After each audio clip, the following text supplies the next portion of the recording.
Hi, Tim. My first question is, what's logical or rational about racism? Well, you might equally say what's logical about crime. The reason that I say that is I'm not arguing that racism is good. I'm just saying that racism can be advantageous. The argument of my book, The Logic of Life, is that people often respond to incentives. And if we want to deal with racism, we need to understand the incentives both for the racist and also for the victim. What does it do? How does it change people? Is it to their advantage or is it to their disadvantage?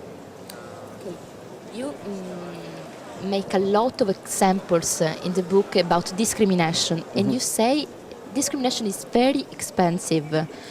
Could you give me an example of those?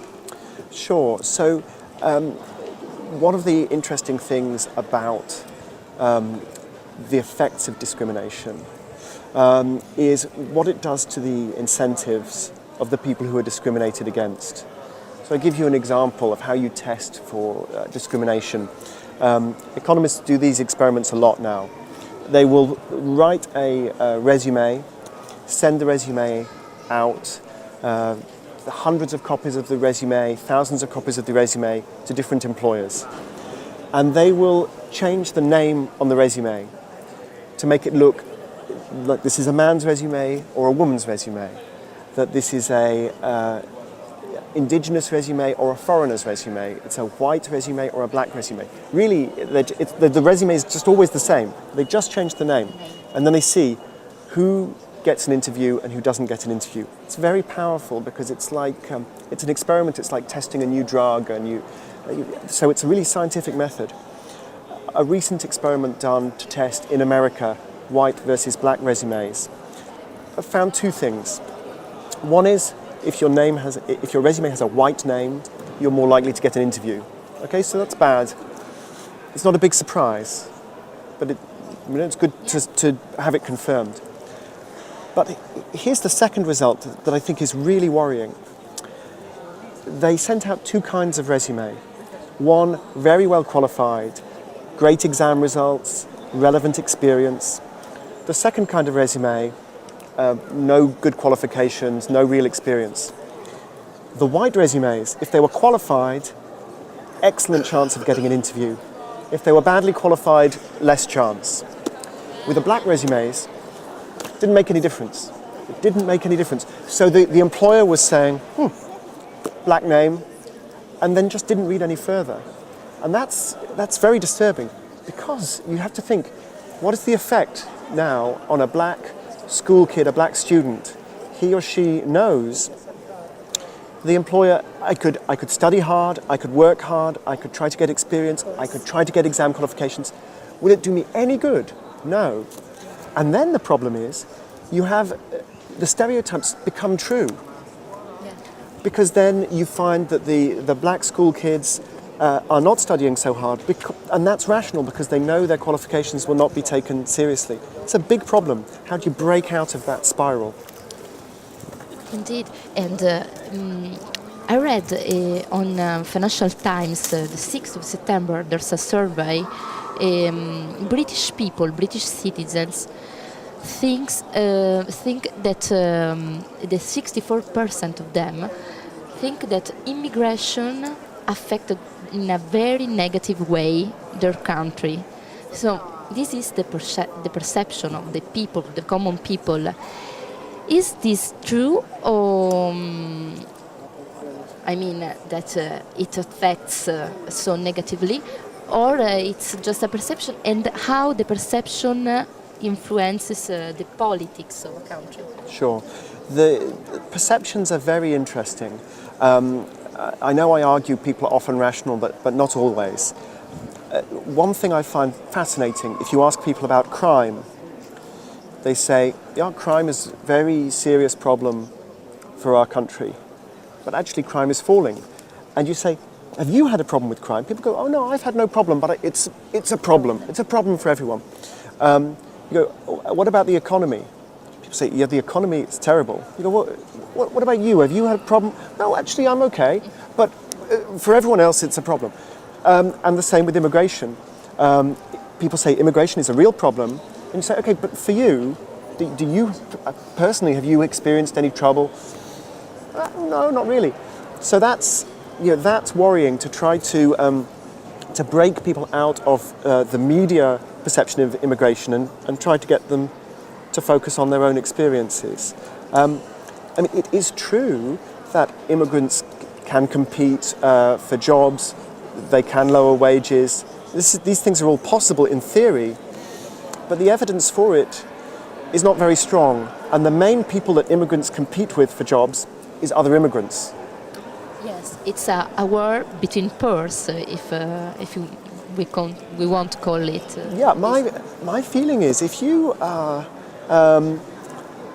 were born in Italy, you were raised Italian, you speak Italian, your friends are Italian, your contacts are Italian, you saw Italian television all your life, you're exposed to the Italian politics, Italian newspapers, all your experience is Italian. And somebody comes from Morocco, they don't speak Italian, they don't have any of this experience. If you were put out of work by this person, I say, well, why? You have every advantage. You have every advantage. Why is this person such a threat to you? And I think actually people, if they focus on their own experience, they find maybe immigrants aren't as much of a threat as they think. Can economics give us a solution to these matters? Now this is the subject of my next book, because the world is very unexpectedly complex. I have an example here. I'm going to show my book here. So this is the book. Here is a very interesting diagram from a Nobel Prize winner, Thomas Schelling. And he used a chessboard with black and white pieces to talk about racial segregation.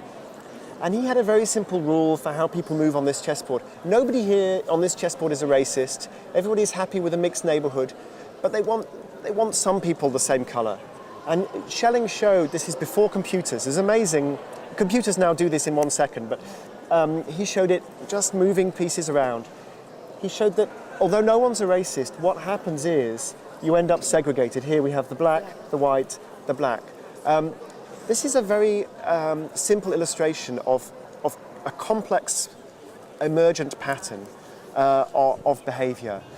And again, when we're looking at problems in the real world, we're talking about immigration, climate change, terrorism, innovation, development, the banks, the financial crisis. Economics has solutions, but these problems are so complex. We must be very humble. We have to experiment, we have to do things gradually. There's lots of trial and error. And this is what I'm exploring now, because we hate to admit that there's trial and error in the world. Let me give you an example from engineering. Here we are surrounded by this beautiful castle in Ferrara. It is amazing, truly amazing. How did this castle get built? It wasn't because of models of the laws of physics or the laws of engineering, because those things never work. And even today, engineers don't build structures based only on computer models and only on the laws of physics. It's on experience. So often you find that there's a problem with a building because the model was fine, but you forgot to adjust for the geology, or you forgot to adjust for the snowfall, or you forgot to adjust for the way people walk over the structure. And so there's that experimentation. We do that in engineering, and the engineers acknowledge it. But for some reason we don't want to admit it in economics. Two of the most famous British politicians, Margaret Thatcher, very famously said, "You turn if you want to, the lady's not for turning." She said, I don't turn. Tony Blair says, "I don't have a reverse gear." I don't know why, but we vote for these politicians. If I buy a car and the salesman says, "It doesn't turn, it doesn't reverse," I don't buy the car. But a politician says, "I don't turn, I don't reverse," we vote for the politician. So we must be much more humble and much more willing to say, "Yeah, I tried this, didn't work, I'm going to try something else." Economists need to do that, politicians need to do that, and we all need to do that. It's true. It's sadly true. My last question. In a long term, how good politics of integration could have a good influence to the economy of a country, if you think so? I hope so. And it's not certain. I think some people have oversold, some economists have oversold the benefits of immigration and said there are no problems, there's nothing, the difficulty of people working together, forget it, there's no problem.